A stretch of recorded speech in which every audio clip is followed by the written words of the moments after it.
Bonjour, ici Catherine Saint-Laurent de la Casa de la Couture. Donc aujourd'hui, ce qu'on va faire, c'est le tuto avec les patrons Jolie, le modèle Nico numéro 3669, donc qui est un chandail raglan pour hommes.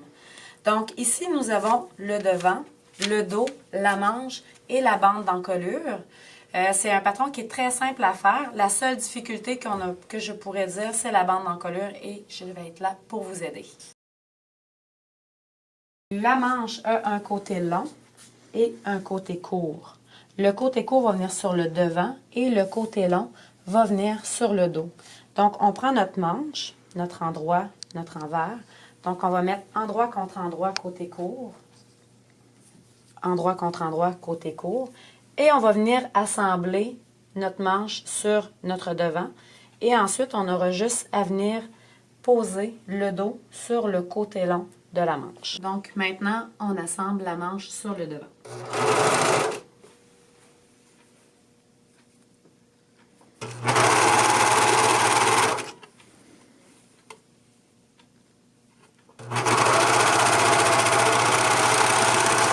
Maintenant, je vais prendre le côté long de la manche, puis je vais venir appliquer mon dos sur les deux côtés, les deux manches.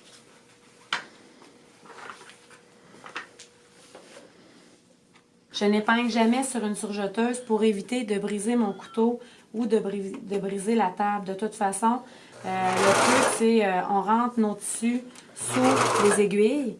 Un coup que ça se tient ensemble, on place nos morceaux ensemble. Comme ça. Puis je les place ensemble, j'ai juste à coudre. Donc c'est super simple, puis ça l'évite de briser la surjeteuse.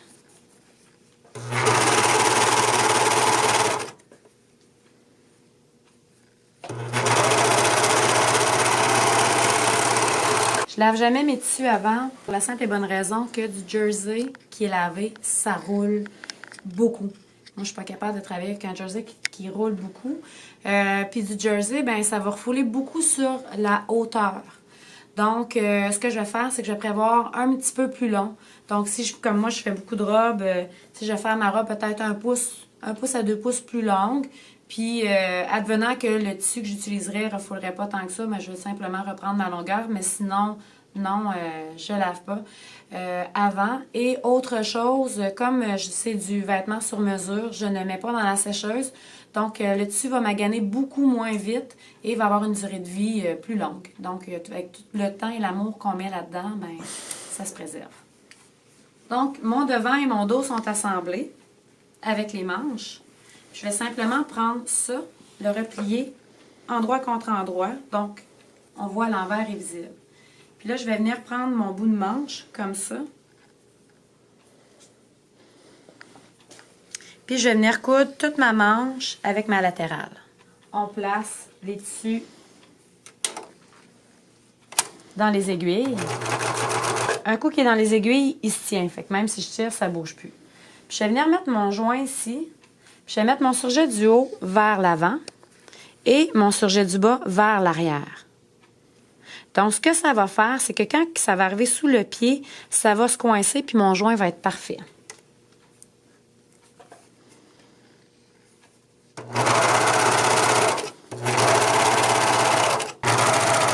C'est parti. Fait que là, puis j'ai des lignes à respecter aussi sur les côtés. C'est un petit défi que je me suis donné avec le panel.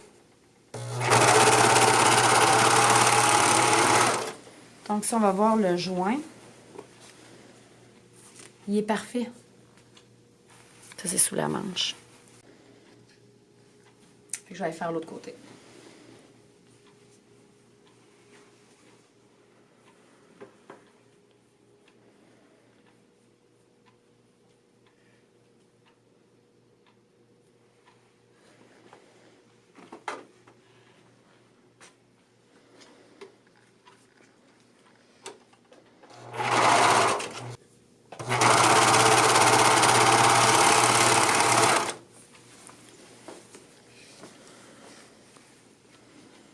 Donc, un joint qui est parfait, encore une fois. Fait que là, ce qui va être important, ça va être de venir couper les petits fils. Là, on va poser le ribbing. À la différence de tous les patrons, je préfère couper mon ribbing un peu plus long puis de venir le poser moi-même sans le lier avant. Donc, c'est ma technique que j'adore et que je vais vous montrer. Donc, le ribbing, je l'ai repassé préalablement. Puis, mon joint, je pourrais le mettre soit vis-à-vis une couture ou en arrière. J'allais le mettre en arrière, donc je vais le mettre en arrière. Donc, je vais plier mon tissu en deux et je vais venir me faire un minuscule triangle, tout petit. Il faut vraiment qu'il soit tout petit. Tout petit, tout petit. Donc, ce qui est important de comprendre, c'est que quand on vient poser un ribbing, OK? Si, quand je pose mon ribbing, ma bande d'encolure, excusez l'anglicisme, puis que je viens prendre juste la grandeur de cette circonférence, je vais avoir une encolure qui va, qui va sortir, qui va baver. Simplement parce que moi, la circonférence que je veux avoir, c'est celle-là ici. C'est la hauteur de ma bande d'encolure qui est beaucoup plus petite que là. Donc, plus mon rond est prononcé, puis plus je vais devoir étirer pour aller chercher la circonférence intérieure. Ça, c'est vraiment une question d'expérience. Donc ici, je vais quand même tirer, mais quand je vais arriver dans ma ligne droite, là, je vais tirer beaucoup moins parce que ma circonférence, ben, j'en ai plus, là. Je fais simplement que suivre le trait droit. Je vais tourner le chandail à l'envers. Ici, j'ai mon petit triangle, c'est mon point de repère, c'est par là que je commence.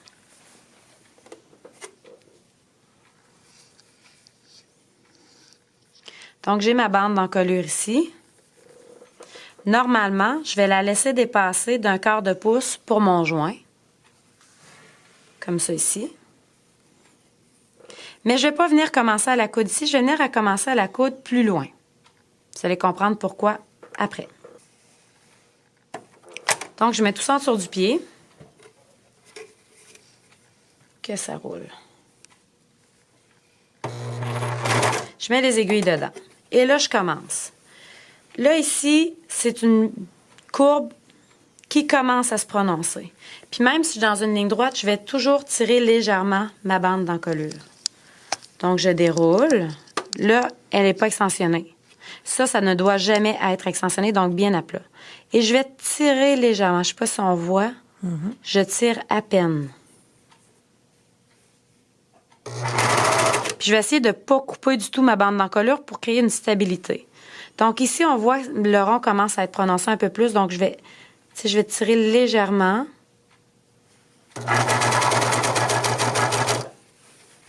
Là, ici, je suis dans mon devant, donc qui est une courbe un peu plus prononcée. Fait que je vais tirer un petit peu plus. Là, on s'entend, je tire jamais à tout casser, là.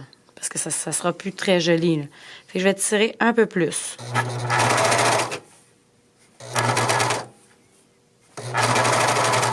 Tu sais, tantôt, je me plaçais, loin, puis j'avais des grandes pièces. Mais là, comme je suis dans une courbe, j'y vais petit à petit.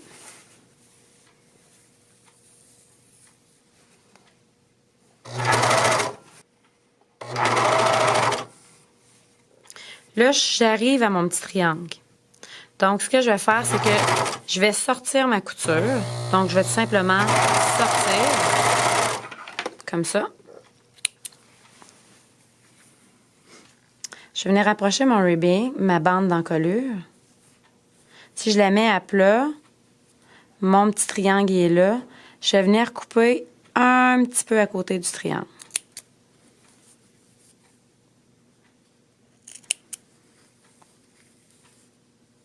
Donc, à plat, je suis à peine à côté de mon triangle.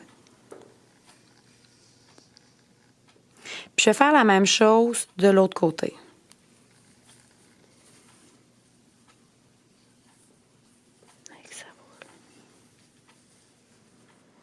Donc, mon triangle est ici. Je vais venir recouper ça ici.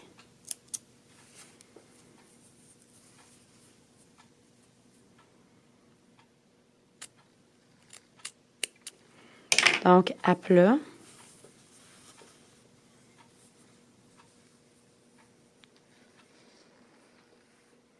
Je suis juste à côté de mon triangle. Ensuite, je vais joindre ma bande d'encolure. Comme ça, je l'ouvre. C'est pour ça qu'il faut quand même se laisser un espace sans coude pour être capable de venir joindre notre bande d'encolure.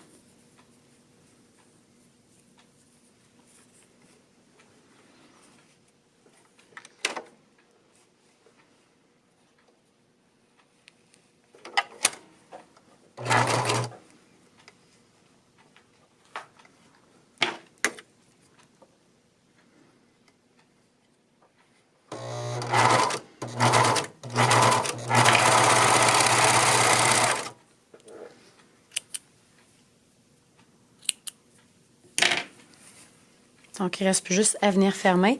Puis comme la bande d'encolure est légèrement plus petite dans une ligne droite, c'est parfait. Donc, je me replace en dessous. Je vais mettre mes aiguilles en haut pour pouvoir aller placer le surjet où ce qu'il doit être. Dans le fond, je replace mon surjet exactement où ce qu'il était tantôt pour que la partance soit parfaite. Là, il y a un moton, ça tire. Tu sais, des fois, on peut juste comme lever le pied pour pas que ce soit poussé. Puis ici, ça va être important de revenir passer sur mon surjet sans couper mes fils sur environ 1 pouce. Un coup que j'ai fait ça, je sors. Je vais venir couper mon surjet. Je vais rembarquer mon surjet parfaitement. 1 pouce dessus. Puis, j'ai rembarqué sur mon surjet parfaitement pendant 1 pouce et je suis sortie. Résultat.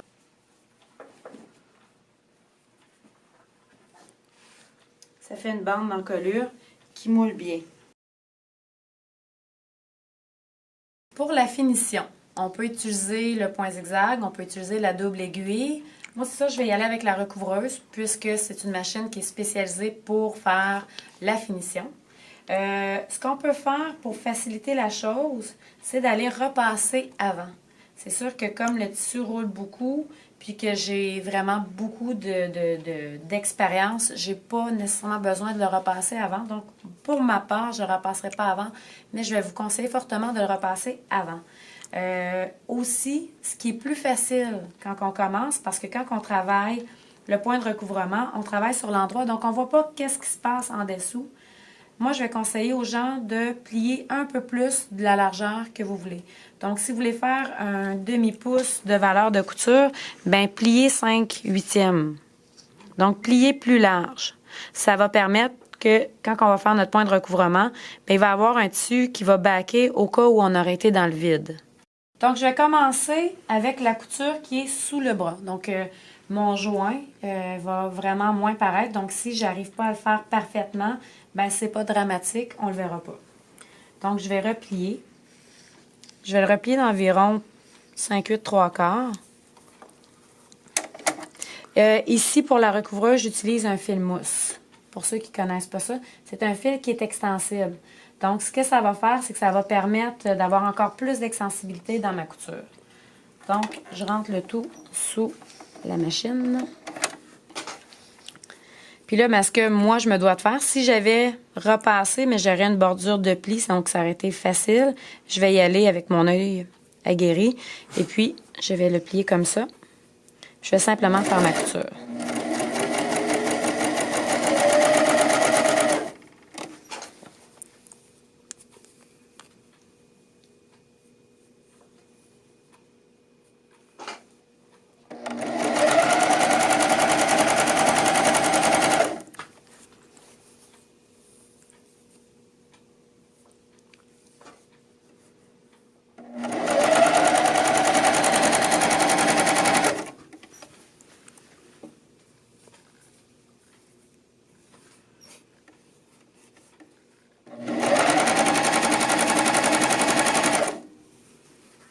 Donc, quand j'arrive près de ma couture première, je vais venir couper mes fils.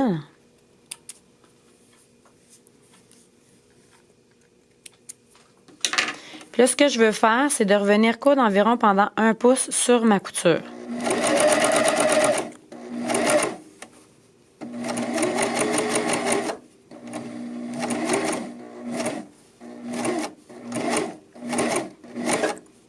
Ensuite, je vais relever mes aiguilles, sortir. Je vais venir couper mes fils. Fait que là, ben, mon joint, il est super beau par-dessus. Puis, comme c'est un point de chaînette, le point de recouvrement, c'est un point de chaînette, soit que je viens de faire un petit nœud en dessous ou que je vais à la machine à coudre, point droit, puis je vais simplement venir faire un petit avance-recul sur mes points pour éviter que la couture se défasse. Parce que si je tire mon fil, tout se défait.